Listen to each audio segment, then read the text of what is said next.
शांति। आत्मा का स्वधर्म है शांति, लेकिन आत्मा अपने स्वधर्म में टिक क्यों नहीं पाती है? उसे सदा काल की शांति का अनुभव क्यों नहीं रह पाता है? आज इसी बात पर विचार सागर मंथन करेंगे। मुझ आत्मा ने कोर्स में जैसे ही सुना कि आत्मा का स्वधर्म ही शांति है, शांति ढूंढने की ज़रूरत नहीं है, शांति तो भीतर में ही है। अब शांति जब भीतर में ही है तो अंदर देखे कैसे, अंदर उतरे कैसे? तो एक बात तो पक्की हो गई कि शांति अंदर है, लेकिन वह प्रोसेस कौन सा अपनाया जाए, यह बात मेरे अंदर बार बार आती थी कि मुझे तो अपने अंदर की वह शांति को देखना है, उस शांति को अनुभव करना है जो सदा काल की है। क्योंकि यह बात तो क्लियर होने लगी थी कि मन की शांति अलग है, मन में शांति अशांति चलती रहती है, लेकिन आत्मा की शांति तो सदा काल की रहती है, आकाश की तरह।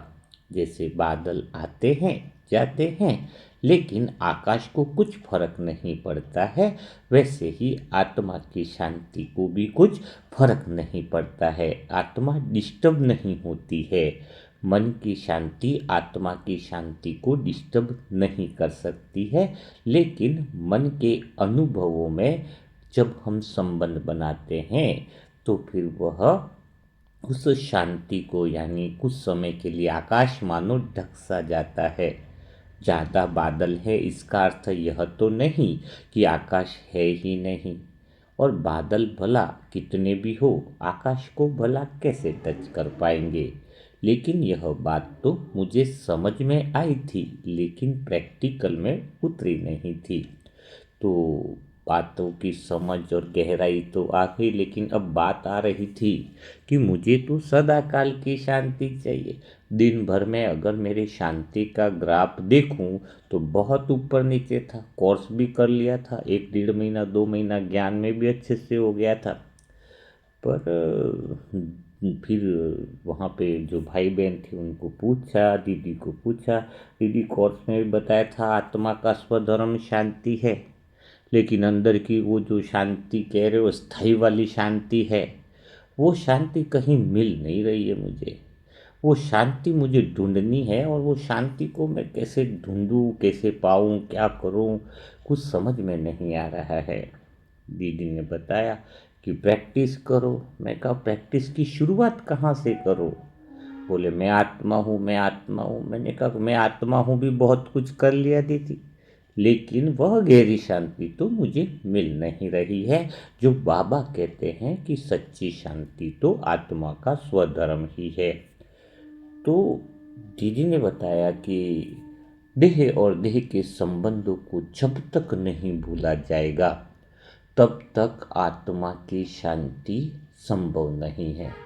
बस मुझे आत्मा ने वो लाइन पकड़ ली कि यानी मन जो है वो देह और देह के संबंधों में जो फंसा हुआ है, देह और देह के संबंधों को देखना ही नहीं है, भूल जाना है, तो गहरी शांति का अनुभव होगा।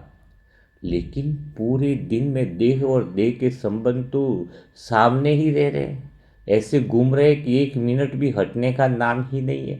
घर में देखो काम देह और देह के संबंधों के साथ, बाहर जाओ देह और देह के संबंधों के साथ, दीदी है वो भी देह और देह के संबंधों में ही है, सेंटर के भाई बहन, पूरी दुनिया तो देह और देह के संबंधों से भरी पड़ी है।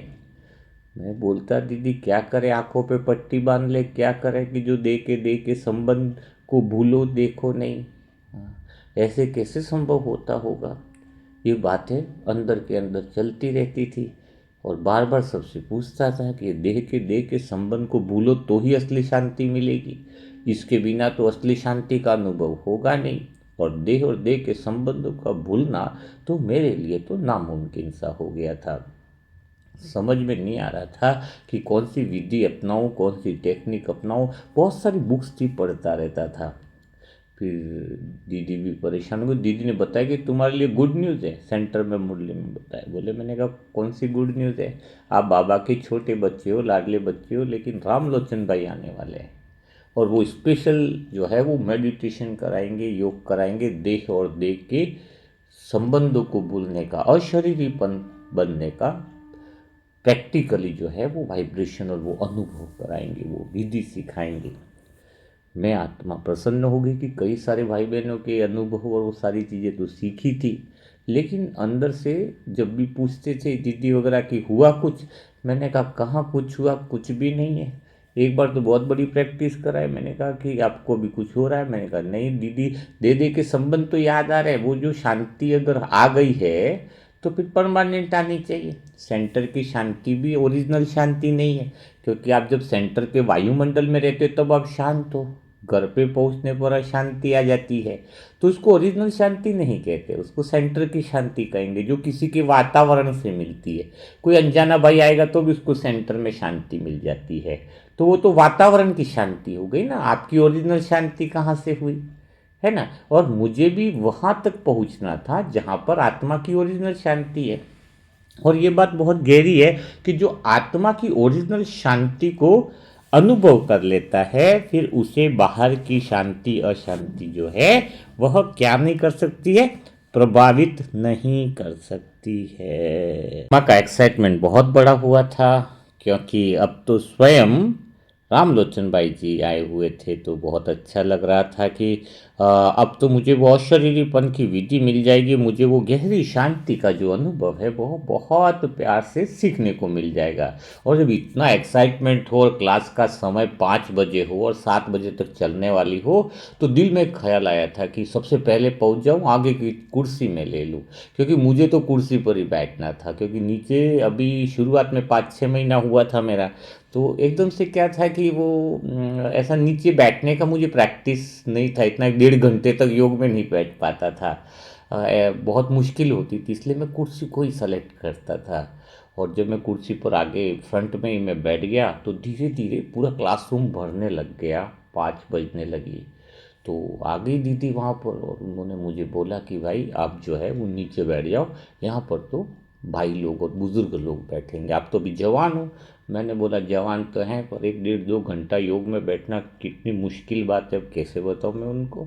लेकिन फिर भी अब दीदी ने बोला है तो बात को तो टाल नहीं सकता था। फिर भी मुझे ऐसा लगा कहीं ना कहीं कि अभी तो 2 घंटे का अनुभव बहुत अच्छा, और शरीरी बनने वाले हैं, तो आज तो 1 घंटा 2 घंटा गया, 3 घंटे भी बैठना बिल्कुल आसान रहेगा, मुश्किल नहीं रहेगा। तो मैं बैठा, लेकिन तब तक भीड़ बढ़ गई थी ना, तो मुझे कोने में जगह मिली, बहुत कोने में जगह मिली, तो मैं कोने में बैठ गया। बहुत अच्छा है, भाई जी ने पहले आधा 1 घंटा आत्मा शरीर बहुत अच्छी सी बातें बताई, और उसके बाद योग अभ्यास शुरू किया तो 5-10 मिनट हुए, और गहरे योग में बस वो लाइटें बंद में आत्मा ये वो, और इतना किया शरीर बन रहे हो ऐसा वैसा वैसा। और मुझे क्या, कोने में बैठा था तो इतना वहाँ पर मच्छर थे, बहुत बड़े बड़े गाल पे थे, धनाधन मच्छर मुझे काट रहे। तो फिर मैं बीच में बोल दिया, मेरी ये आदत थोड़ी सी, शुरुआत में मुझे समझदारी बहुत कम थी, मैंने जो दीदी को बोल दिया, जो दीदी बहुत मच्छर काट रहे इधर, तो मेरे को इतना गाल पे बड़े बड़े मच्छर काट रहे, तो सभी लोग जो है वो बीच में एकदम से उनका योग ही टूट गया, और भाई जी भी देखने लग गए एकदम से, और सभी आत्माएं मानो परमधाम से पहले वापस नीचे आ गई सेंटर में। अब क्या करें, इतना मच्छर बार बार काटे, तो मुझे लगा कि कोई ऐसी वो लगा देते, अगरबत्ती वगैरह लगा देते, कछुआ छाप वगैरह, तो अच्छा हो जाएगा। फिर दीदी वहाँ से कोने से चुप रो करके आवाज़ करी, साइलेंस की आवाज़ करी, बिल्कुल साइलेंस हो जाओ, साइलेंस हो जाओ। फिर वापिस से वो अगरबत्ती लाई, और फिर भाई जी ने फिर कंटिन्यू किया कि हम आत्मा है, चांद सी तरह से ऊपर जा रहे हैं, और ये सारा प्रोसेस। और अब मुझे तो लग गया था कि मैं तो ऊपर तो जा रहा हूँ, लेकिन वो वापस वही बात है, वही सारी चीज़ें याद ज़रूर आ रही थी, कोशिश पूरी हो रही थी, थोड़ा बहुत अच्छा भी लग रहा था, थोड़ा शांति का भी फीलिंग हो रहा था, और काफ़ी कुछ लगा, साइलेंस भी हुआ। लेकिन वो जो चीज़ मुझे चाहिए थी कि सदा काल की शांति, बिल्कुल अशरीरीपन हो जाना, वह अनुभव मुझे नहीं हो रहा था। लग रहा था कि कुछ तो छूट रहा है। और पूरा 1 घंटा जब सेशन ख़त्म हो गया बहुत अच्छे से, और भाई जी भी ने बता दिया, और सभी भाई बहन भी उठने लगे सब, तो दीदी ने फिर मेरे को पूछा, कैसा रहा आपका अनुभव भाई? अब तो शरीरीपन का अनुभव हुआ ना, देह को भूलने का अनुभव हुआ ना? तो मैंने बोला, दीदी मेरा पाँव है ना जाम हो गया है, घुटना भी सीधा नहीं हो पा रहा है, क्योंकि 1 घंटा, 1 डेढ़ 2 घंटे की क्लास के बाद मेरी आदत नहीं थी ना बैठने की। तो सब लोग बहुत हंसने लगे, क्योंकि सब लोग मेरी बात को सुनने के लिए ऐसे कान लगा के सुनते थे कि मैं क्या बोलने वाला हूँ, क्योंकि मेरे दिल में जो भी बात थी ना वो मैं बोल देता था। तो रामलोचन भाई जी निकल रहे थे, उन्होंने बोला, हाँ शुरुआती अभ्यास है ना, धीरे धीरे हो जाएगा। मैंने बोला ठीक है भाई जी, हो जाएगा। अनुभव तो अच्छा हुआ, पर अब ये थोड़ी देर बैठता हूँ नीचे ही, पाँव लंबा किया अच्छे से करके, फिर धीरे धीरे करके पाँव बिल्कुल शून्य हो गया था, फिर खड़ा हुआ। तो फिर जैसे ही घर पे गया तो समझ में आया कि ये देह को भूलने वाली जो बातें हैं, और देह को भूलकर आत्मा समझने की जो बातें हैं, ये सारी विधियाँ सही नहीं है, गलती कर रहे हैं। क्योंकि ऐसे तो भूला नहीं जा सकता, कितना 1 घंटा योग अभ्यास करके देख लिया, ये कर लिया। हाँ, और देह की तो बातें याद आ रही है, गाल पे मच्छर काटे तो कैसे देह को भूले, वहाँ पर बैठे रहें या कैसे करें। तो बहुत ज़बरदस्त ये मुझे अनुभव होने लगा। तो फिर मुझे लगा कि कुछ न कुछ तो मुझे अलग से सीखना पड़ेगा, कुछ न कुछ तो मुझे उस आत्मा के जो भीतर की जो शांति है, जो कभी न मिटने वाली शांति है, उसे तो मुझे ढूंढ के देखना है, वो अनुभव करके देखना है। तो एक बात बहुत धीरे से समझ में आने लगी कि देह को जो है ना, देह को भूलना बहुत गलत बात है। देह को भूलने का अर्थ ही गलत ले लिया है। अगर तुम बोलो देह को भूलना है, तो कहीं अपन कॉमेंट्री करवा रहे हैं या कोई मुरली करवा रहे हैं, योग में बैठे ऊपर से सांप आ गया गिर गया, और अपन बोले हम तो देह को भूल गए, हम तो आत्मा हैं। तो ये थोड़ी हुआ देह को भूलना। देह का भूलने का अर्थ है कि देह के साथ कोई संबंध न बने। सभी देह को भी देखो, देखने में कोई बुराई नहीं है, लेकिन उसके साथ जो हमारा रिलेशन जो बन जाता है, वो रिलेशन जो बन जाता है, वहीं से देह का संबंध बनता है। देह और देह के संबंधों को भूलो, इसका अर्थ क्या है कि हम उस शरीरों के साथ संबंध न बना ले, कनेक्शन न बना ले। शरीर तो है ही ना। अब शरीर पे मच्छर काट रहा है या कुछ ऐसा इश्यू आ रहा है, घुटने में तकलीफ आ रही है, तो इसको और अटेंशन से देखो, यह एक साधन है। लेकिन जब हम संबंधों में भी एक गहरे संबंध जोड़ देते हैं शरीर के साथ, के मेरे मामा जी हैं, मेरे ये हैं, मेरा शरीर बहुत सुंदर, तो शरीर को बोलने का मतलब ही यह समझ में आया कि मन से वो डिटैचमेंट लाना है। वह मन से हमें बिल्कुल उस शरीर के साथ हम डिटैच हो जाए, तो फिर हम वह देह और देह के संबंधों को भूल सकते हैं। शरीर को देखना है, केयर करना है, माध्यम है शरीर तो। शरीर के बिना तो कुछ संभव ही नहीं है। और सबसे महत्वपूर्ण संगम युग के अंदर जो ये शरीर जो मिला हुआ है अंतिम जन्म का, वह तो सबसे ज़्यादा महत्वपूर्ण है, क्योंकि शरीर के द्वारा ही हम जो है निमित्त बन करके भगवान को याद कर सकते हैं, सेवा कर सकते हैं। तो यहाँ तक पहली बात क्लियर होकर के समझ में आ गई कि शरीर के साथ संबंध नहीं बनाना है, देखना ज़रूर है, और जब तक देखते हैं तब तक कोई फर्क नहीं पड़ता है। तो योग में बैठे हैं, कभी कुछ हो रहा है शरीर के साथ, हाथ भी हिला लिए, कुछ प्रॉब्लम भी हो गई, तो कोई खास बड़ी बात नहीं, उससे तुम संबंध नहीं बनाओगे, तो धीरे धीरे तुम्हारा डिटैचमेंट है वो चालू हो जाएगा। तो मैं आत्मा भी योग में बैठती, कहीं हाथ में तकलीफ है तो हिला दिया, कोई इश्यू नहीं है। लेकिन डिटैचमेंट, बिल्कुल डिटैचमेंट होकर के रखना है। अब घर परिवार को कैसे भूले? भूलने का मतलब यह तो था नहीं कि कोई मेरे माँ है, लौकिक पिताजी हैं या संबंधी है, उसको भूल जाने का तो मतलब था नहीं। शरीर है, सब कुछ है, तो उसको भूलने की जो दूसरी विधि, जो जबरदस्त जो विधि समझ में आई, वो बहुत गहरी विधि थी। और उस विधि को शुरुआत से आप लोग जानते हैं, लेकिन प्रैक्टिकल में सीखा नहीं है। अगर देह और देह के संबंध को कोई आत्मा भूलना चाहती है तो वह है दुआएं दो और दुआएं लो। ब्लेसिंग से ही वह देह के संबंधों को भूल सकती है। दुआ शब्द तो बहुत बार सुना है, लेकिन प्रैक्टिकल में सीखा नहीं ना कि दुआ होती क्या है। ऐसी कोई दुआ नहीं होती है कि घर में बोल दिया भाई तेरा भला हो, मामा जी रिलेशन में तो तेरा भला हो, उसका भला हो। यह दुआ है ही नहीं। अगर दुआ की कोई आत्मा सच्ची विधि सीख ले और 1 महीना अगर प्रैक्टिकल कर ले तो उसका जीवन बदल जाता है, वह सदा काल की शांति में चली जाती है। तो कौन सी थी वो विधि? मेरे लिए तो बहुत एक एक्साइटमेंट था जैसे ही वो लाइन पड़ी कि दुआ दो और दुआ लो। दुआ एक ऐसी विधि है जो देह और देह के संबंधों को भुला देती है। तो दुआ का सच्चा अर्थ समझ में यह आया कि कोई आत्मा घर में गुस्सा कर रही है, कोई आत्मा सेंटर में गुस्सा कर रही है, कोई आत्मा निंदा कर रही है, चाहे कुछ भी व्यवहार कर रही है। दुआ का मतलब यह नहीं है कि यह आत्मा सुधर गई है, यह आत्मा शांत हो गई है, यह आत्मा कोई बीमारी में है तो उसको बोला कि मुक्त हो गई है। यह दुआ तो सब देते हैं, लेकिन अंदर भाव क्या रहता है?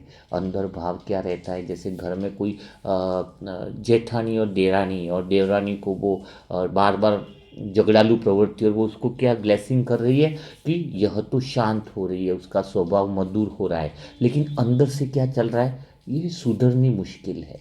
अंदर से क्या भावना चल रही है? यह तो सुधरनी मुश्किल है, यह मुझे नहीं लगता है कि सुधरेगी। अब आप जो दुआ दे रहे हो वो किसी काम की नहीं है, और आपका और जेठानी या देरानी का जो संबंध है और अंदर गहराई से बिगड़ता जाएगा। तो दुआ देने का अर्थ फिर क्या हुआ? दुआ देने के लिए सबसे पहली बात है जो अंदर से ध्यान होनी चाहिए कि मैं सामने वाली आत्मा को जो दुआएं दे रही हूँ वास्तव में वो सुधारने के लिए नहीं है कि उसको मैं सुधार दूँ, उसका गुस्सा शांत कर दूँ। नहीं, मैं इसलिए दुआ दे रही हूँ कि ऑलरेडी उस आत्मा के अंदर वो सारी चीज़ें भरी पड़ी हैं। आत्मा का जो ओरिजिनल संस्कार जो है वो भरा पड़ा है। कुछ मैं नया सुधारने वाली नहीं हूँ, बस उसकी शक्ति को जगा रही हूँ, उसके अंदर भरे हुए संस्कारों को बाहर निकाल रही हूँ। जैसे मोबाइल होता है ना, पहले हम फोटो देखते हैं, ऊपर ऊपर का स्क्रीन देखेंगे, लेकिन और डीप में जाना है तो गैलरी में जाना पड़ेगा, और गैलरी में भी जा करके और स्पेशल हमने कोई फाइल बनाई होगी तो वो फाइल के अंदर जाना पड़ेगा, फिर उसके फाइल में जाएंगे तो ओरिजिनल में जो हमारा डॉक्यूमेंट है वो बाहर निकल जाएगा। वैसे ही जब हम किसी के लिए दुआ करते हैं तो यह भाव तो रखना ही नहीं कि वो सुधर जाए, वो तो सुधरा हुआ ही है, वह तो प्रेम से भरा हुआ ही है, वो आत्मा तो आनंद से भरी हुई है।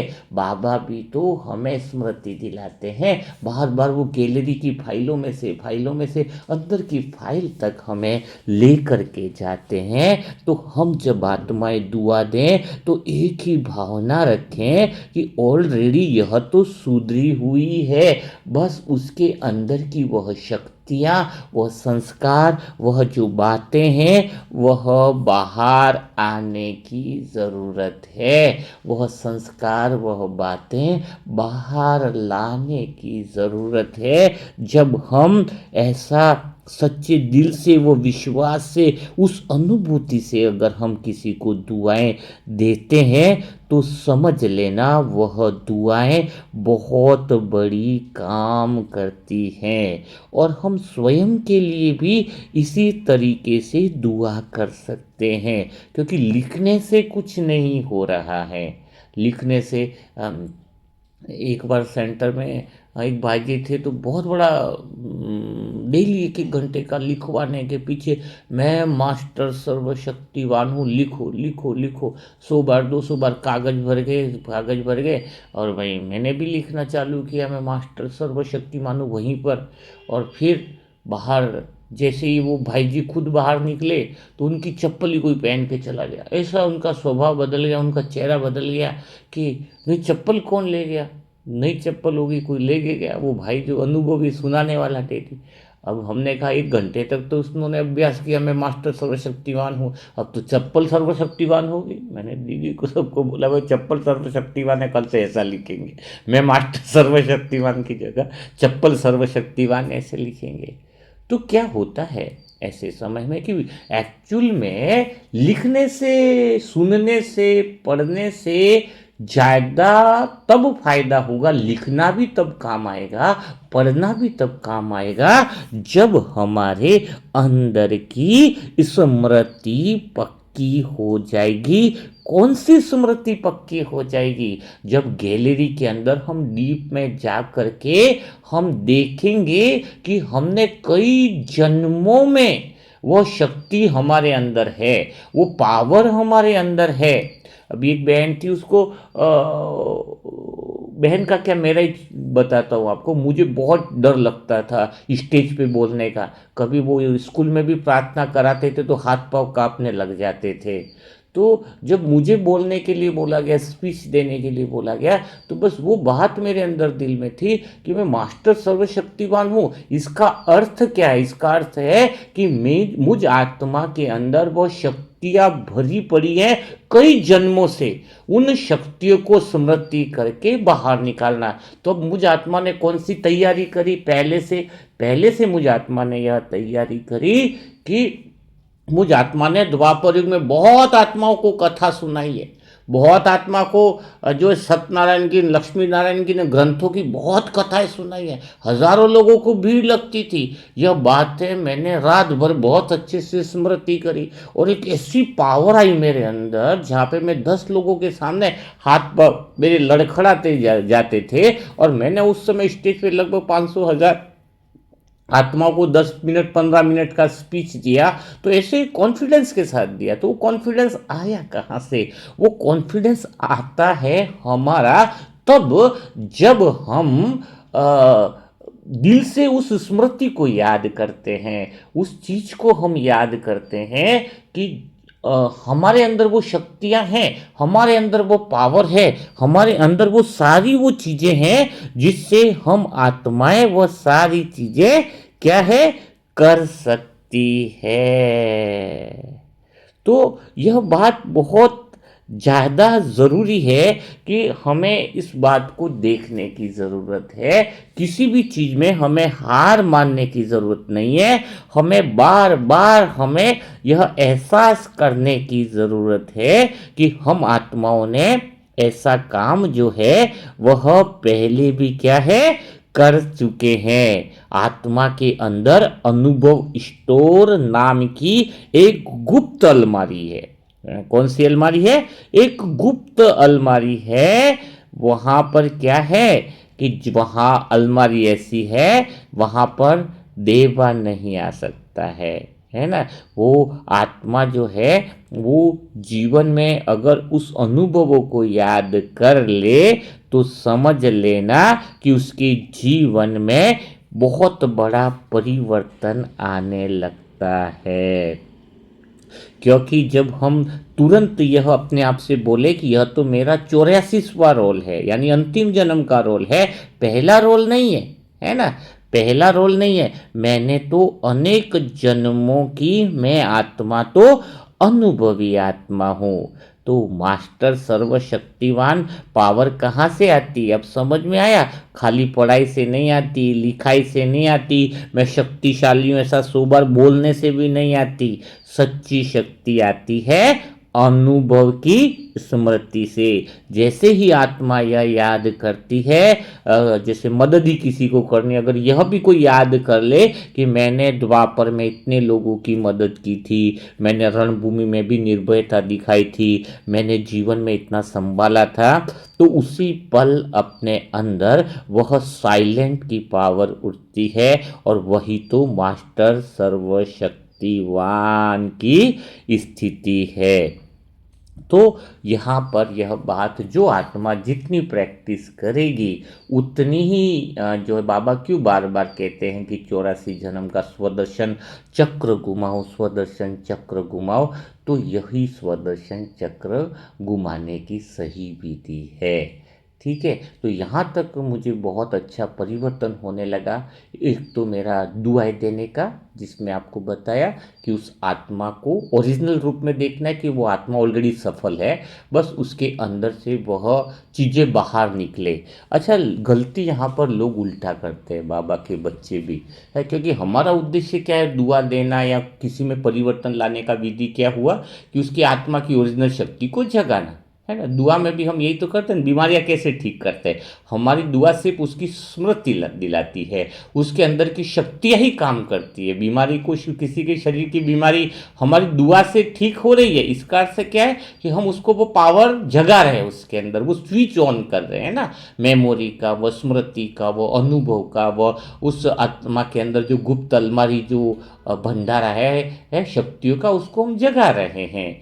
तो यही काम होता है। लेकिन हम यहाँ पर गलती एक बहुत ज़्यादा करते हैं किसी के संस्कारों को बदलने के लिए, और आज घर में जो आसपास की आत्मा उसको बिगाड़ने में भी हमारा रोल रहता है। एक बहुत अच्छा प्रैक्टिकल मैं बताऊं कि एक सेंटर में एक भाई आता है, बार बार एक ही बात बोलता है। मैंने कई बार उसी बात को सुना कि मेरी पत्नी है ना बहुत गुस्सेल है, बाकी सब तो लोग ठीक है, मेरी पत्नी बड़ी गुस्सेल है, मेरी पत्नी बड़ा झगड़ा करती है, मेरी पत्नी बड़ी गुस्सेल है। तो होता क्या है कि मेरी पत्नी बड़ी गुस्सेल है, मेरी पत्नी बड़ी गुस्सेल है, तो वह उस पत्नी को गुस्से का संस्कार बढ़ाने में मदद कर रहा है, क्योंकि वह द्वापर जन्म के उन स्मृतियों को और बढ़ा रहा है जिस जिस समय में उसने गुस्सा किया है। अब पति बार बार बोल रहा है कि पत्नी बहुत गुस्सेल है, तो पत्नी के तो वो रूप जागृत हो रहे हैं जब उसने किसी जन्म में पतियों को बहुत पीटा होगा, किसी जन्म में पतियों को बहुत गाली दी होगी, वो सारे अनुभव उसके बाहर निकालने में आप मदद कर रहे हो। जब हम किसी के लिए कहते हैं ना कि मेरा पति बहुत, पत्नी बोलती है या पति बोलता है मेरी पत्नी गुस्सा, तो उसका गुस्सा तो 10% था शुरुआत में, लेकिन आपने वो बार बार बोल के उसकी वह स्मृतियां जागृत कर दी है जो उसके काम की नहीं है। उन अनुभवों को तो भूलना है हमें, उसको तो सदा के लिए हमें हटा देना है, और आप उसी अनुभवों को उसके अंदर से खोल रहे हो। तो फिर क्या होने वाला है, एक दिन तो आपकी पत्नी इतनी फिर गुस्से हो जाएगी कि आपका मर्डर भी कर सकती है। हाँ, बिल्कुल सही बात है, क्योंकि संस्कारों को हम बढ़ावा देते हैं जानबूझ के। हम घर में भी बच्चों को क्या बोलते हैं, बच्चों को बार बार बोलते हैं कि तुझे तो कुछ नहीं आता है, तू कुछ कर ही नहीं सकता है। और वो जीवन में जितनी बार असफल हुआ होगा वो सारी असफल स्मृतियों को हम जगा रहे हैं। अगर हम खाली यह बोलते हैं कि तू सफल ही होने वाला है, बाई चांस वो 10 बार असफल हुआ हो, कोई बात नहीं, उसको आप यह याद दिलाओ कि तू सफल है और आगे तू हो सकता है। इसका अर्थ समझना है कि उस आत्मा के अंदर की शक्ति को हम बाहर निकाल रहे हैं, ऊपर से नहीं बोल रहे कि तुम सफल ही हो। तो अंदर से तो ऐसी भावना रहा ये तो निकलने वाला नहीं है, 10 बार तो असफल हो गया गवर्नमेंट एग्जाम में, अभी तो नहीं निकलने वाला है, ऐसा नहीं। वो स्मृति जो है वो शुद्ध भावना से निकले कि 10 बार इसलिए असफल हुआ है क्योंकि उस आत्मा ने अपनी शक्ति को अभी तक पहचाना नहीं है। कोई आत्मा बीमार है, शरीर से लंबे समय तक बीमार है, 1 साल है, 10 साल है, 20 साल है, तो आप अगर यह वृत्ति बना लोगे तो 20 साल है, सभी डॉक्टरों को दिखा दिया है, अब तो ये ठीक होने वाला ही नहीं है, अब तो कोई चांसेस ही नहीं है, तो वो बातें नहीं है। चांसेस ही नहीं है, ठीक ही नहीं होने वाला है, तो फिर आप दुआ नहीं दे पाओगे।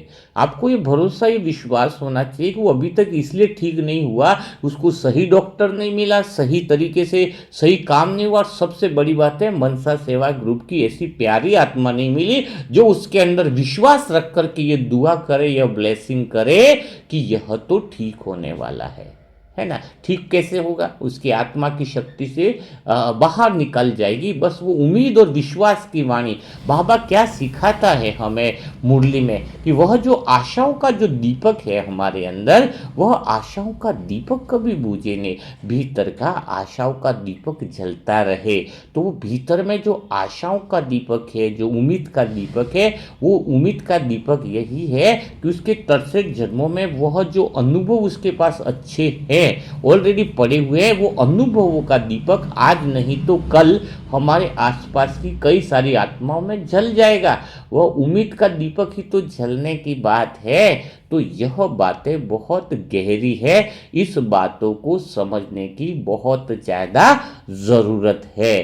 तो उस विधि से, उस तरीके से जब मुझ आत्मा ने सबको दुआएं देना चालू किया, सबको वह सब चीज़ें कि उनके अंदर की वो शक्तियाँ बाहर आने ही वाली, घर परिवार में भी बहुत बड़ा मैंने प्रैक्टिकल प्रयोग किया। कोई आत्मा को 1 साल लगा बदलने में, तो बदला थोड़ी था, उसके अंदर की शक्तियाँ बाहर निकली थी। मैं ये नहीं कहता कि कोई घर में आत्मा थी वो बदल गई, ये बदलना शब्द भी बहुत गलत है। बदलना नहीं है, उसके ओरिजिनल जो गुण है वो बाहर आ गए, ओरिजिनल जो शांति थी, ओरिजिनल जो संस्कार थे वो बाहर आ गए, और उसमें हम मदद कर रहे हैं। बाबा हमेशा हमें प्यार देता है। इतनी सारी गलतियां हम लोग करते हैं, कभी विकार में भी जाते हैं, अमृत वेला में नहीं गए, तो ऐसी कितनी सारी गलतियां हम सब आत्माएं कर रहे हैं। गुस्से का विकार है, काम विकार में बुरी दृष्टि हो गई, लोभ का विकार है, बहुत सारी गंदगियां हैं। लेकिन बाबा जानता है कि इस आत्मा के अंदर बहुत शक्तियां हैं, वह पावर है, पवित्रता के संस्कार है, वो आनंद के संस्कार है। तो इसलिए तो बाबा डांटता नहीं है, बाबा प्यार से कहता है वो स्मृति ही शक्ति है। पढ़ना लिखना, बार बार अंगुली थोड़ी मास्टर सर्वशक्तिमान बनानी। अगर 400 बार लिख दिया मैं मास्टर सर्वशक्तिमान हूँ तो अंगुली शक्तिमान हो गई। तुम्हें तो खुद को शक्तिवान बनना है ना। तो स्मृति भी साथ, लिखना भी जरूरी है, लेकिन उसके साथ वह स्मृति भी पावरफुल होनी चाहिए, और वह स्मृति है अनुभवों की स्मृति। तो मुझ आत्मा के अंदर कितनी सारी बहुत सारी शक्तियाँ मेरी अंदर से बाहर आई। जैसे ये लिखने की कला समझो, चाहे बोलने का, स्पीच मैंने बताया कि मैं बोल सकता हूँ, तो मैंने कथा बहुत ज़्यादा करी है। ऐसी भावनाएं जब मैंने अंदर की शक्तियों को देखा बारीकी के साथ, तो फिर मुझे लगा कि मैं आत्मा जो है वो पावरफुल होती जा रही हूँ। और काफ़ी समय बाद फिर मैं आत्मा बहुत अच्छी कॉमेंट्रियाँ भी कराने लग गई, मतलब लोगों को थोड़ा अच्छा लगने लगा। लेकिन इसमें भी बहुत गहरी बात आती है कि जो आत्मा की शांति के लिए तीसरा जो कदम है ना, वो बहुत बहुत महत्वपूर्ण है। इस कदम को जो आत्मा समझ लेती है, उसका जीवन बदल जाता है। क्योंकि जब मैं आत्मा कमेंट्री करवा रही थी, तो एक आत्मा ने लास्ट में बोल दिया, भाई जी आपकी कमेंट्री सुनते सुनते तो मुझे नींद ही आ जाती है। ऐसा लगता है कि कमेंट्री करो और सो जाओ बस। तो वो बात शुरुआत में पहले बुरी लगती थी, लेकिन बाद में कैसी लगने लगी कि आत्मा को कोई बात पर्सनली नहीं लेनी चाहिए कि उसने मुझे ऐसा बोल दिया, नहीं। तो उसको सही तरीके से लेना चाहिए। तो मुझे आत्मा का यही बात का कहना था कि नहीं नहीं, ये बहुत बढ़िया है, ये तो आपको बाबा का वरदान मिल रहा है कि आप गहरी नींद में सोते जा रहे हो, बहुत अच्छा है ना। तो जब हम कोई बात पर्सनली ले लेते हैं तो दिल पे लग जाती है। तो ये दिल पे नहीं लगे, दिल पे लगे तो फिर आपको गहरी शांति का अनुभव कैसे होगा? कोई संभव ही नहीं है कि गहरी शांति का अनुभव हो। तो ये जो सबकी एक अपनी राय होती है। जैसे उदाहरण के लिए मैं बताता हूँ कि जब मैं पहले कलर ड्रेस पहनता था बहुत ज़्यादा, है ना, तो यहाँ पर शांति सदा काल की बनी रहे, इसके लिए आपको एक बात बहुत ज़रूर पक्की करनी होती है कि जब कलर ड्रेस में पहन रहा था तो वहाँ पर बीके का बहुत अच्छा ब्रह्मा भोजन और बहुत अच्छा फंक्शन रखा हुआ था। तो दीदी ने बोला था कि वाइट ड्रेस पहन के आना है, और वाइट ड्रेस तो मेरे पास था नहीं, पूरा सब जगह खंगाली, और टाइम कम था तो रेडीमेड लेना था मुझे। तो मैंने अच्छा खासा बढ़िया वाला रेडीमेड ड्रेस वाइट कुर्ता पजामा ले लिया। और वाइट कुर्ता पजामा जैसे ही मैं लिया और पहना, तो एक ऐसे उम्मीद थी कि देखो कपड़ा कॉटन का लिया है, कपड़ा बहुत बढ़िया लिया है, अच्छा लिया है ना। तो कपड़े पे बहुत बटन भी सुंदर थे, तो ऐसा लगेगा कि सब लोग बोलेंगे कि वास्तव में कपड़ा बहुत शानदार है ना। तो दो चार भाई ने देखा अचानक वाइट ड्रेस में, तो दो भाई ने बोला ये तो ड्रेस आप पे बहुत बढ़िया लग रही है, बहुत सुंदर है। एक जो अनुभवी भाई था, ये कपड़ा थोड़ा सा सही नहीं, ज़्यादा दिन तक चलने वाला नहीं है, और थोड़ा ये कलर ब्रह्मा कुमार थोड़ा क्रीम कलर सा लग रहा है, थोड़ा सा आपको इस टाइप का कलर लेना चाहिए। तो बस मन तो उब गया। तो कारण क्या है?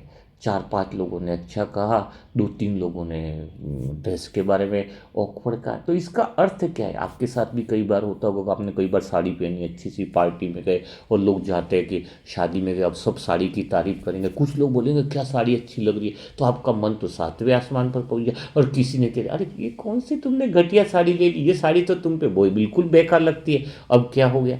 2-4 लोगों ने बुराई कर ली तो आपका मन नीचे हो गया। तो यहाँ पर शांति बनाए रखने के लिए मैंने बहुत अच्छे से अनुभव किया। अब देखो, आपने साड़ी पहनी है तो सबको पसंद आए उसकी क्या गारंटी। अगर आपको सबकी हाँ लेनी है कि मेरे मामा जी को पसंद आए, मेरे अंकल जी को पसंद आए, मेरे उसको पसंद आए, मेरे उसको पसंद आए, इसका अर्थ है कि जब भी आप मॉल खरीदने में साड़ी खरीदने जाओ तो सबको फ़ोन कर दो, भाई चलो भाई तुम सब लोग चलो, ताकि मैं तुम्हारी पसंद की साड़ी खरीदूँ, ताकि जब भी मैं पार्टी में या किसी फंक्शन में आऊँ तो आप लोग बोलो कि भाई हाँ ये साड़ी बहुत अच्छी है। अब ऐसा तो पॉसिबल है नहीं। तो सबसे पहली बात ये ध्यान रखनी होगी कि सबकी अपनी एक राय है, बुरा मानने की कोई बात नहीं है। जैसे मैंने कमेंट्री बोली तो उसको नींद आने लग रही, तो उसकी एक अपनी इंडिविजुअल उसकी अपनी राय है कि मेरी कमेंट्री सुन के उसको नींद आ रही है, किसी को अच्छी लग रही है, किसी को बढ़िया लग रही है, किसको बुरी किसको सही, तो वो सही समझ में नहीं आ रही है। जैसे वो साड़ी अच्छी नहीं है तो वो बोल रहे इसका अर्थ तुम्हारा दिल दुखाने की बात नहीं है उसकी, उसको साड़ियों का अनुभव है और उसको लग रहा है, तो वो अपनी बस राय रखिए कि ये साड़ी की जगह आपको ये कलर होगा तो अच्छा होगा। तो 10 लोग अपनी अपनी राय दे रहे हैं, उसमें आप दिल पे ले लेते हो कई सारी बातों को। तो पर्सनली जब लेने का संस्कार आ जाता है, कोई बात को हम पर्सनली ले लेते हैं, तो फिर क्या दिक्कत आती है कि पर्सनली नहीं लेना चाहिए। कोशिश यह करनी चाहिए कि हमें यह बातें सीखनी चाहिए कि क्या चीज़ लोग कह रहे हैं और हमें अपनी पसंद का काम करना होगा। अगर मुझे अच्छी लग गई है वो ड्रेस, मुझे अगर पसंद आ गई है, तो फिर दिक्कत किस बात की है, तो फिर तो कोई परेशानी की बात हो नहीं सकती है। तो यहाँ पर एक बात पक्की रखनी है कि एक तो पहली बात क्या है कि सबके संस्कार अलग अलग हैं, और मुझे सब लोग राय दे रहे हैं तो उसके लिए दिल पे बात नहीं रखनी है, और सबको खुश रखना पॉसिबल नहीं है। तो यह बात जब मेरे दिल में पक्की हुई तो समझ में आने लगा कि मुझ आत्मा को कि मुझे अब किसी की बातों से कोई फर्क नहीं पड़ता है। यह बात पक्की हो गई कि सब अलग हैं लेकिन कोई गलत नहीं है। सबको जब हम खुश करने की कोशिश करते हैं तो हमें प्रॉब्लम चालू होती है।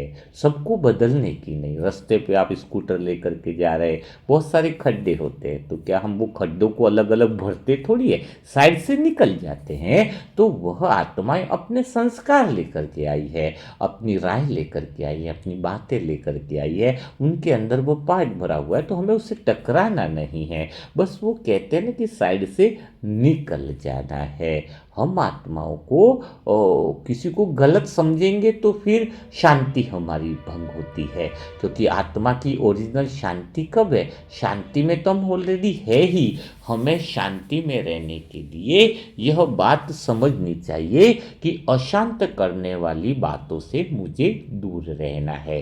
अशांत करने वाली जो बातें हैं उसका हमें ज्ञान होगा तो ही हम शांति में रह सकते हैं, क्योंकि शांति लानी नहीं है, शांति मेरी है ही, लेकिन मेरी शांति कहाँ भंग होती है उन बातों को मुझे बहुत अच्छे से समझना चाहिए। तो मेरी चेकिंग इसी बात की रहती थी कि मेरी शांति कहाँ पर भंग होती है।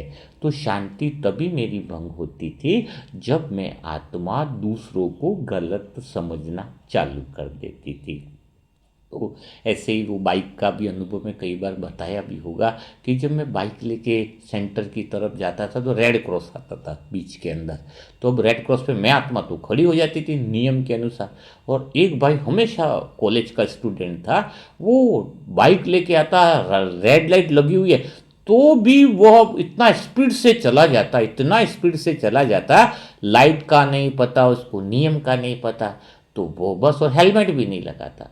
अब क्या हुआ, मुझे लगा कि ये तो बहुत गलत काम कर रहा है, उसको तो नियम नहीं पता, ऐसे कोई चलता है क्या, उसको तो ऐसे जाना ही नहीं चाहिए था, है नियम उसको रखना चाहिए था। अब वो मैं मुरली सुनने जा रहा हूँ, सू बाइक लेके आया, अब वो मुरली जो चल रही है सेंटर की, उस समय मुझे मुरली नहीं दिखाई दे रही है, उस समय मुझे वो भाई का चेहरा दिखाई दे रहा है, उसका हेलमेट दिखाई दे रहा है, उसकी वो स्पीड मुझे दिखाई दे रही है, उसकी वो बातें मुझे दिखाई दे रही है।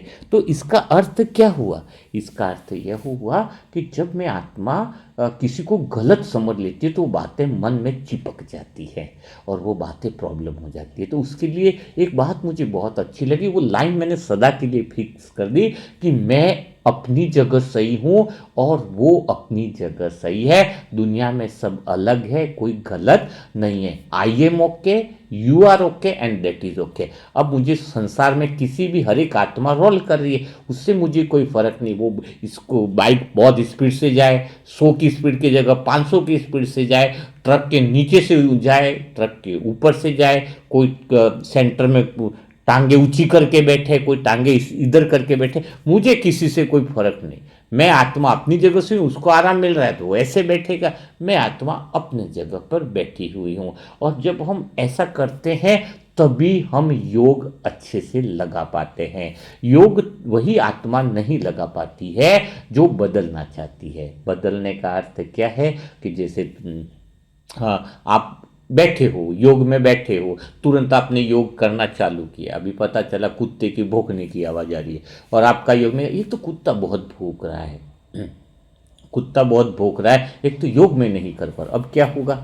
और हमारे तो सेंटर के पास में बहुत एक कुत्ता पाल रखा था किसी ने, वो बहुत भौंकता था, तो अभी क्या था, फिर योग तो कभी लगेगा नहीं। नहीं, कुत्ते को तो इतना मजा आ रहा है, कुत्ता कोई हमें डिस्टर्ब करने के लिए थोड़ी भौंक रहा है कि वो योग में बैठा तब मैं जाकर के बराबर योग में बैठे तो मैं भौंकना चालू करूँ। नहीं, उसका उसको मजा भोंकने में आ रहा है, तुम्हें मजा योग में आ रहा है, तुम अपना काम करो, वो अपना काम करेगा।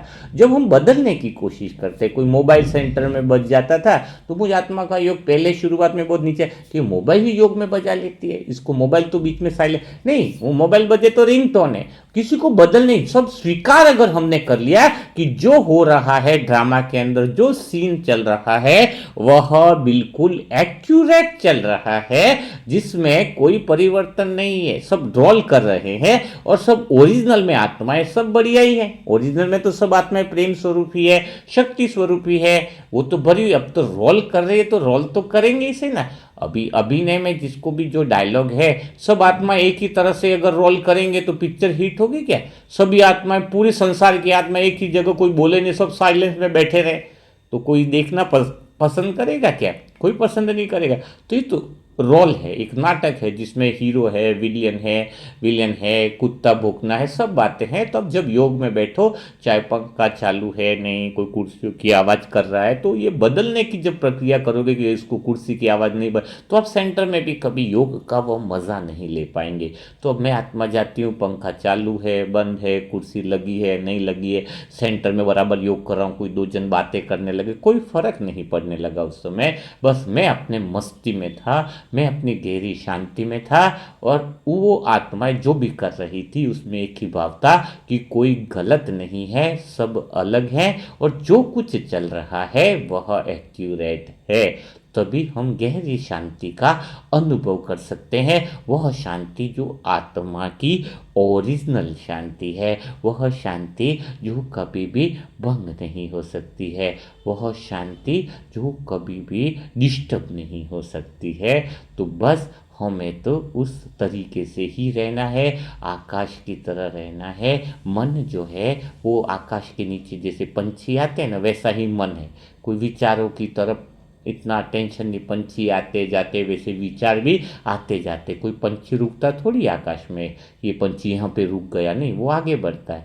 वैसे ही विचारों को देखना चालू हुआ, ड्रामा को देखना चालू हुआ, परिस्थितियाँ बदलती रहती है, हमें जो है किसी परिस्थिति को पकड़ के नहीं रखना है। जब हम किसी चीज़ को पकड़ लेते हैं तो वो समस्या भी बड़ी हो जाती है। जैसे किसने हम पे गुस्सा किया, निंदा किया, और हमने वो बात को पकड़ लिया, तो फिर वो बात आगे बढ़ेगी नहीं, और ज़्यादा हमने पकड़ के रखा, वो लंबी खींचेगी। जबकि उसको छोड़ दोगे तो बातें खुद भी भूल जाएंगे, दूसरा व्यक्ति भी भूल जाएगा, और कहने वाला तो तुरंत भूल जाता है ना। किसने मुझे थप्पड़ मार दी वो प्रॉब्लम नहीं है, थप्पड़ तो उसने एक बार मारी, लेकिन मैं 1000 बार याद करूं वो सबसे बड़ा गलती है। उसने तो एक बार मारी तो गलती की, और मैं अपने आप को 1000 बार याद करूं उसने मुझे थप्पड़ मार दी, तो 1000 बार मैं बोल रहा तो वो सबसे बड़ी मूर्खता तो मेरी ये हुई ना। तो ये मन है, पंछी है, उसको जाने देना है, ड्रामा का सीन है, कोई बात पर्सनली नहीं लेनी है। तो हमारी जो शांति है वह हमारी सदा काल की बनी रहती है। तो यह बात आपको समझ में आई होगी कि हम आत्माओं को शांति रखनी है तो एक बात पक्की है, एक तो देहभान को छोड़ना है, भूलना है। इसका अर्थ है कि देह को नहीं छोड़ना, मच्छर काटे चाहे कुछ भी हो, बस जो संबंध है उसको भूलना है, यानी संबंध, अटैचमेंट नहीं बनाना है। शरीर को देखना है, शरीर को देखना नहीं है ऐसा नहीं है, उसके साथ संबंध नहीं बनेगा, अटैचमेंट नहीं है कोई, तो कोई दिक्कत नहीं है। शरीर का केयर करो, कुछ फुंसी फोड़ा हुआ बोलो मेरे को तो शरीर की याद ही नहीं है, तो वो कोई देव को बोलना थोड़ी है। फोड़ा है तो उसको और ज़्यादा से देखो कि कहाँ तकलीफ है, तुरंत उसका इलाज करा पाओगे, है ना। लेकिन ममत्व नहीं है, उसको अटैचमेंट की तरह नहीं देख रहे, तो वह हुआ देह को भूलना। और दूसरी बात हुई दुआ देने से। दुआ दोगे और दुआ लोगे तो ऑटोमेटिकली देह के संबंध से अटैचमेंट बिल्कुल गायब हो जाएगा। क्योंकि हमारे परिवार में हम आज से एक ही भावना रखें कि किसी भी कोई भी एक आत्मा को हम ये याद रखें कि यह याद रखें कि हमें वह ओरिजिनल शक्ति और संस्कार हमें उसको देना है, वो शक्तियाँ बाहर निकालनी है, उसकी गुप्त अलमारी को खोलना है, वही दुआ देना है। तो ये कुछ बातों का अटेंशन हमें रखना होगा, तो हम सदा काल के लिए शांति में आ सकते हैं। और एक बात बहुत और ज़्यादा अच्छी है कि अगर हमारे कमज़ोर संस्कार जो हैं, मन कहाँ पर गलती करता है, अगर हम पहचान लें ना एक बार, तो कोई भी कड़ा संस्कार हम मिटा सकते, कोई भी। जैसे किसी को काम विकार का संस्कार आ रहा है, किसी को गुस्से का आ रहा है, ये मुझ आत्मा का निजी अनुभव है। तो मुझ आत्मा ने बहुत अच्छी डायरी बनाई थी कि जब भी मुझे गुस्सा आया, तो देखो गुस्सा आया तो मैं उस स्थिति को लिखता, कि जैसे बाबा ने कहा कि गुस्सा कम करना, तो मैं याद करता कि मुझे गुस्सा कब आता है, जब मेरे कपड़े टाइम से या जगह पे नहीं मिलते, कोई मेरी चीज़ों को छू लेता है, या फिर सेंटर में मुझे कोई बुरी बात बोलता है तो मुझे गुस्सा आता है। तो मैं उन सीन को देख लेता कि स्पेशली वो स्थिति हमारे जीवन में रिपीट होती है। कोई नया व्यक्ति बहुत कम आता है गुस्सा दिलाने के लिए। अगर आपके घर में आपके कोई देवर गुस्सा कर रहा है, तो वो वही तो गुस्सा कर रहा है ना आपके ऊपर। तो ये ऐसे कुछ 4-5 लोग ही होते, कोई ज़्यादा नहीं होते जिनके साथ ही जो अनजान आत्माएं होती है बहुत कम होते हैं। सेंटर की बहनें हो गई, उन पर भी कोई बात है, सेंटर के भाई बहन। तो ये हमारी प्रयोगशाला है। तो आपको सिर्फ एक काम करना होता है कि हाँ, जैसे किसी को आपको रोल दिया जाए कि कल आपको डॉक्टर का रोल करना है, तो आप क्या करते हो? डॉक्टर की तैयारी करके जाओगे ना रोल की, कि क्या बोलना है, स्पीच क्या बोलना है। आप सबसे बड़ी गलती करते हो कि आपको ये रोल मिला है, तो अब आपको अगले रोल की तैयारी नहीं करते हो।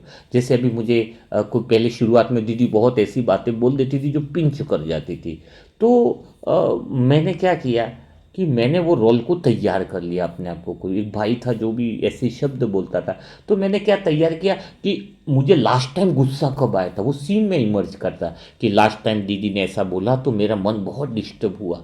तो मैंने निर्णय ले पहले से तैयार रहता कि अब दीदी अगर ऐसा बोलेगी, तब मैं अपने मन के अंदर ये विचार लाऊंगा कि सब गलत है, सब अलग है, कोई गलत नहीं है, पहले सब गलत लगता था। तो ऐसे जो भी विचार हैं उसकी तैयारी आपको पहली करनी होती है। क्योंकि आपने देखा है कई बार, आपको कई बार किसी झगड़ा भी हो जाता है ना, तो आप मन के अंदर एक लाइन ले करके रखते थे। मैं रखता था क्यों, पहले ज्ञान में शुरुआत में था कि उसको मैं ये बातें तो बोलना भूल ही गया। अगर मैं उसको ये बातें बोलता ना, ये तो मुझे सुनानी थी उसको बातें, उसने मुझे ऐसा बोला, ये बहुत सारी बातें याद आती है कि मैंने उसको ये नहीं सुनाया, मैंने उसको वो नहीं सुनाया, मैंने उसको वो नहीं सुनाया, कितनी सारी बातें याद आती है। और बाद में मन में चलता ही रहता है, मैं तो उसको ऐसा बोलता वैसा बोलता कि मैंने उसकी कितनी मदद की है, उसकी गलतियां और दिखाता। तो उसकी जगह जब वह बातें हमारे अंदर चल सकती है, तो हम वह बातें चलाएं ना, कि हम पहले से तैयारी करके रखते हैं। अब कौन सी बातें याद रखें कि हमें कौन से अच्छे विचार, वो संकल्प, हमें वो स्थिति के लिए तैयार हो जाना है। 4-5 लोगों से जिस वजह से आपको परेशानी हो रही है, या फिर विकारी संस्कार भी आ रहे हो, तो उस समय मुझे क्या चीज़ करनी है, वो तुरंत आए तो तुरंत अपनी दवाई तैयार रखो। जैसे बुखार आए तो पैरासीटामोल है, कोई गोली लेते हैं। वैसे ही वो कमज़ोर जो संस्कार है आपके, आप ये मत सोचो कि मेरी एक ही कमज़ोरी है। आपका मन तो गोदामों की कमज़ोरी है, अभी बहुत सारी जगह भटकता है। तो उसको चेक करो और फिर जो उसको डायरी पे लिखना है। मैं आत्मा डायरी पे लिखती थी कि क्या क्या मेरे अंदर कमज़ोर संस्कार है, उसकी मैं तैयारी कैसे करूँ। कि जैसे ये भाई मेरे को ऐसा बोलने वाला है, तो मुझे फिर आप 15-20 बार देखो कि मैं उस स्थिति को शांति से भी तो निपट सकता था। कि जब दीदी ने मुझे गुस्सा किया और मैंने भी अंदर से वो भावना करी, तो मैं उस परिस्थिति को क्या शांति से नहीं निपट सकती थी? क्या मैं आत्मा शांत नहीं रह सकती थी? अच्छा चलो कोई मुझे गुस्सा करे तो क्या मैं 2 बार शांत नहीं रह सकता? मैंने देखा हाँ मैं 2 बार तो शांत रह सकता हूँ। फिर मेरे अंदर वही प्रश्न, मैं कि 4 बार शांत नहीं रह सकता? कि वो भी आत्मा के ओरिजिनल संस्कार बाहर निकले, मैं क्या उसको ब्लेसिंग नहीं दे सकता? दे सकता हूँ। 5 बार करके देखा। फिर मेरे अंदर वही प्रश्न आया, क्या मैं 5 बार कर सकता हूँ, शांत रह सकता हूँ, मैं अपनी मन की स्थिति को संभाल सकता हूँ, तो क्या मैं परमानेंट नहीं कर सकता हूँ? धीरे धीरे मेरे अंदर वो स्थिति परमानेंट हो गई कि सेंटर में फिर कोई भाई बोले, बहन बोले, कोई उल्टा बोले, कुछ, मेरे अंदर वो परमानेंट स्थिति आ गई। परमानेंट स्थिति इसलिए आई क्योंकि मैंने पहले से तैयारी करी थी उस रोल की कि ऐसी स्थिति है। तो बाबा भी तो अंतिम समय की तैयारी करवा रहा है, वो रोल आने वाला है, वो परिस्थिति आने वाली है। हलचल में कौन आएगा जो एडवांस तैयारी नहीं करेगा? तो बाबा की ये बात जिसने समझ ली कि अभी हमें जो भी परिस्थिति आती है, किसी लौकिक भाई से तकलीफ है तो लौकिक भाई ये परेशान करने वाला है, तो मैं उस चीज के लिए पहले से तैयारी कर लूँ ना, तो जैसे ही वो बोलेगा तो वो चीज हमारा रूप तुरंत बाहर आ जाएगा और आसानी से निकल जाएंगे। वास्तव में विकारों को सब कुछ जीतने का एक ही तरीका है, एडवांस में प्रैक्टिस कर लो। और सभी आत्माओं के अलग अलग संस्कार हैं, अलग अलग बातें हैं, अलग अलग कमजोरियां हैं, उसकी तैयारियां हमें कर लेनी चाहिए। तो जैसे कि आज मुरली में शांति का अनुभव करने की बात बताई गई है और उसी पर ही हमने विचार सागर मंथन किया है कि ओरिजिनल शांति का अनुभव हमें कैसे हो। तो आज का मुरली मंथन कैसा लगा, आपको कैसे कुछ सीखने को मिला, कुछ नई बातें समझ में आई, तो कमेंट बॉक्स में ज़रूर लिखिएगा। और जो नई आत्माएं हैं और दुआओं के सेशन से जुड़ना चाहती हैं, दुआओं के सेशन से जुड़े, जितना हो सके उतना जुड़े, और जितनी आत्माएं हो सके उनको जोड़े, तो आपके भी हिसाब किताब पूरे हो जाएंगे और बहुत बेनिफिट होगा। एक अलग से खुशी मिलती है, अलग से मन में शक्ति आती है, क्योंकि दुआओं से जोड़ने पर क्या होगा कि हर एक आत्मा की ओरिजिनल शक्तियाँ बाहर आने लगती है। दुआओं से सबसे बड़ा फायदा क्या है कि हर एक आत्मा की अंदर की छिपी हुई शक्तियां बाहर आ जाती है और वो सदा के लिए खुश हो जाता है, सदा के लिए सुखी हो जाता है, सदा के लिए उस आत्मा में परिवर्तन आ जाता है। तो उसके लिए मोबाइल नंबर है 7202921969। इस पर ओम शांति लिखे, नेम लिखे, सेंटर का एड्रेस लिखे तो उनको ग्रुप में ज्वाइन कर लिया जाएगा। तो कल फिर हम मुलाकात करेंगे ऐसे ही मुरली मंथन के साथ। तब तक के लिए सभी भाई बहनों को ओम शांति, ओम शांति, ओम शांति।